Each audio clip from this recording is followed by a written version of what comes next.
Tribune d'un entrepreneur de salle de sport durablement positif. Pour les pressés, il y aura 3 parties.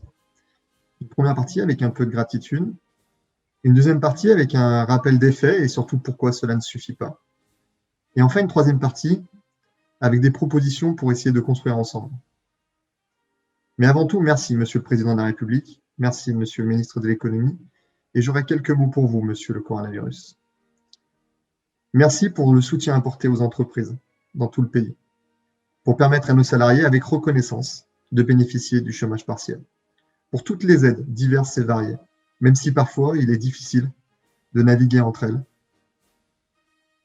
d'avoir de nombreux changements, voire des versements tardifs. Elles nous permettent, après plus de 10 mois d'inactivité, de rester en vie. Et je mesure pleinement cette chance quand j'échange avec mes confrères étrangers qui, sans aide, ont dû fortement licencier et parfois tout simplement fermer boutique. Sachez enfin que je suis pleinement conscient et réaliste vis-à-vis des risques de notre activité physique en lieu clos, où est généré beaucoup de plaisir, mais aussi de la sueur et des souffles accélérés. Et même si, par responsabilité forte de la plupart des acteurs, aucun cluster n'a été révélé dans nos établissements, que par nature nous gardons trace de tous les passages, je peux accepter le risque potentiel et faire ma part. Puisque chaque crise révèle ses possibilités, vous, monsieur le coronavirus, au prix de bien trop nombreuses vies et de l'épuisement de nos soignants, je ne vous dis pas merci. En revanche, vous avez, je l'espère, mis en lumière des choses essentielles. Tout d'abord, nous devenons enfin des salles de sport et de santé, comme c'est le cas partout dans le monde, et pas uniquement des salles de fitness. Tout le secteur a connu des améliorations sanitaires. Nous avons appris de nouveaux métiers grâce aux cours en ligne, à la location de matériel ou même à la vente de matériel. Une prise de conscience générale a émergé sur la nécessité de bouger, et nous sommes une grande partie de la solution préventive. Le rappel que nous sommes des animaux sociaux et que pratiquer ensemble nous rend meilleurs. Et enfin, ce virus nous rappelle qu'il est un symptôme d'une crise bien plus grande encore, celle de la dégradation de la nature par l'homme. Nous sommes tous acteurs pour éviter de relancer une économie qui était défaillante et privilégier un modèle plus durable, celui de l'économie. Un petit clin d'œil à Emmanuel Druon de Pocheco. Mais cela ne suffit pas, car c'est le risque de voir disparaître bon nombre d'entreprises dites non essentielles en ce moment, et qui seront pourtant une priorité pour la santé des Français à la reprise. Chronologie des faits, petit tuto économique. Février 2020, nous investissons massivement dans la mise en place d'un protocole strict. La joie des achats de masques, fontaines, produits miracles, tous testés en hôpitaux. Nous réduisons nos capacités d'accueil, nous formons nos équipes. Mars 2020, en 48 heures, nous devons fermer nos clubs. Devant le flou désormais habituel de la communication gouvernementale, certains studios restent ouverts, des clubs hors agglomération sont ouverts, parfois à 1 kilomètre d'autres clubs fermés et des clients qui ne comprennent plus rien. Nous faisons donc notre part, et ce avec responsabilité. Suspension automatique et sans frais de tous les prélèvements, séances reportées, refus des certificats médicaux de complaisance et application stricte de la règle. Voici notre logique. Si nous devons payer bon nombre de frais, immobiliers, taxes, alors que nous n'exploitons pas, pourquoi l'imposer à ceux qui nous font vivre? À la lumière des informations sanitaires qui nous parviennent, nos comptes se vident sans pouvoir agir. Nos dettes s'accumulent et cette situation finit par utiliser l'ensemble de vos aides. Nous souscrivons un prêt non désiré, mais nécessaire. Merci d'ailleurs pour cela aussi. Juin 2020, en quelques jours, un férié et un week-end compris d'ailleurs, vous nous permettez de réouvrir, en même temps que les restaurants, puisque nos destins semblent intimement liés. La période estivale est sûrement fantastique pour eux. Ouverture des terrasses, boissons fraîches et envie d'extérieur. Mais pour le sport indoor, c'est la période la plus creuse de l'année, juin à août. Et la plupart des accompagnements s'arrêtant, nous prenons l'eau pendant 3 mois. Et nous pensons renouveler ça cette année. Résilients, nous préparons la rentrée pour réassurer, communiquer, former et accueillir. Comme tout le secteur, après des semaines d'énergie, nous parvenons à faire revenir environ 70% de nos clients. Au fait, qui peut survivre avec 30% de chiffre d'affaires en moins? Et nous sommes stoppés à nouveau. au pic de la saison et de la relance.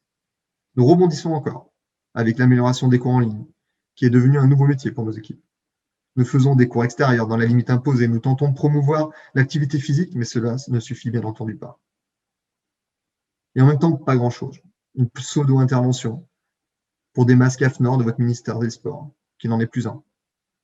Aucune visibilité pour le secteur, ou encore des dates sans cesse modifiées. Pendant laquelle, nous, entrepreneurs, nous tentons de maintenir le moral de nos équipes, leur forme physique et leur choix de carrière. Si certains secteurs, et tant mieux pour eux, ont vu des aides largement dépasser leurs résultats mensuels, leur permettant de refaire leur établissement à neuf, ou si certains ont des traitements différents, les très gros, comme les compagnies aériennes, sûrement un marché d'avenir pour notre planète. Laissez-moi illustrer le cas de nombreuses salles de sport et de la tranche du, je tairai le nom, que représente bon nombre de PME. Depuis 14 mois, nous avons peu à peu réduit à néant toutes nos économies et nos capacités d'investissement.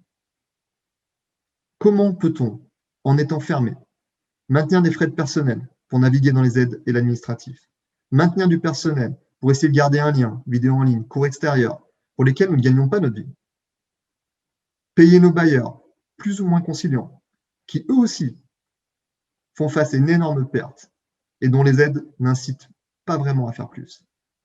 Ah oui, et payer aussi l'intégralité des taxes foncières, d'enseignes, CFE, CVAE, puisque les dégrèvements se négocient en local et sont souvent refusés. Je propose d'ailleurs sur ce point un auto-virement direct plutôt que de générer du travail pour mes équipes. Sans entrée d'argent, il nous faut maintenant repousser le PGE, moyennant frais qu'on avait omis de nous signaler, qu'il nous faudra des années à rembourser pour que l'activité reprenne. Des années à ne plus innover et à être à la merci de groupes divers, au risque de perdre, pour mon cas, 70 coéquipiers fantastiques et passionnés. Des années où nous ne pourrons peut-être pas poursuivre notre rêve d'un monde meilleur par le sport, en rendant l'activité physique accessible au plus grand nombre et en veillant à une pratique sportive éco-responsable. Il a fallu attendre janvier pour le dispositif de prise en charge des frais fixes, un moment où nous n'avions déjà plus grand-chose. Ce que j'ai craignais est arrivé, une nouvelle fois, noyé au milieu des associations sportives ou des restaurants. Les salles de sport seront les grands perdants de l'été. Car vous n'avez pas appris de l'année passée. Les mois de juin, juillet et août sont les plus creux de nos activités en temps normal. Et là, je pense que les priorités de nos concitoyens iront vers la culture, les terrasses et le sport en plein air. Période pendant laquelle il sera très dur d'assurer tout service avec la montagne de congés de nos collaborateurs notamment. J'espère que vous n'y ajouterez pas des mesures intenables, sinon laissez-nous fermer. Ou fermer encore quelques mois plutôt que mort en septembre. Ne cédez pas au lobbying de certains grosses enseignes pour ne laisser accès, par exemple, qu'aux appareils, tout aussi contaminants qu'un cours collectif, qui lui ramènerait le social et l'encadrement nécessaires à une bonne pratique. Enfin, cette troisième partie pour terminer, en tant qu'entrepreneur, il nous faut trouver des opportunités dans cette difficulté, avec enthousiasme. Alors plutôt que de demander pourquoi, ma culture m'impose de vous demander un pourquoi pas. Plutôt que de se concentrer sur la distribution des aides, parfois disproportionnées, des prêts qui ne sont finalement que de véritables bombes à retardement, dans les deux sens. Pourquoi ne pas verser une aide permettant de redémarrer avec une trésorerie de mars 2020? Un jeu à somme nulle, accepter pour nous de n'avoir rien gagné et perdu hormis du temps pendant un an, et de reprendre ainsi le jeu là où il s'était arrêté. Pourquoi pas les aides à la pratique sportive, contre engagement, sous réserve de contrôle de la pratique, et non en distribuant de la monnaie sonnante et trébuchante à la reprise? Pourquoi pas une prise en charge d'accès à nos plateformes de sport en ligne? Pourquoi ne pas collaborer à la reprise pour exploiter pleinement les trop nombreuses installations sportives d'État vides une grande partie de la journée? Pourquoi ne pas avoir des semaines soyez actifs, comme c'est le cas dans les pays anglo-saxons? Pourquoi pas, comme en Espagne, créer des baux à très long terme, où le foncier est pris en charge par l'État et qui permet aux exploitants de proposer des clubs magnifiques et accessibles? Pourquoi pas des aides pour louer du matériel sportif de nos clubs? Pourquoi pas orienter les mutuelles vers la prise en charge des activités préventives aux soins? Pourquoi pas remettre l'activité physique au cœur de nos écoles, réellement? Pourquoi pas développer encore davantage la formation et faire du métier de coach sportif un métier hautement désirable, véritable escalier social pour les enfants doués physiquement et enfermés dans un cadre académique? Je suis disponible, messieurs, le président et le ministre de l'économie, pour co-construire avec vous toutes les solutions nécessaires pour faire de la santé préventive française un modèle mondial ensemble. Merci et à très bientôt, j'espère.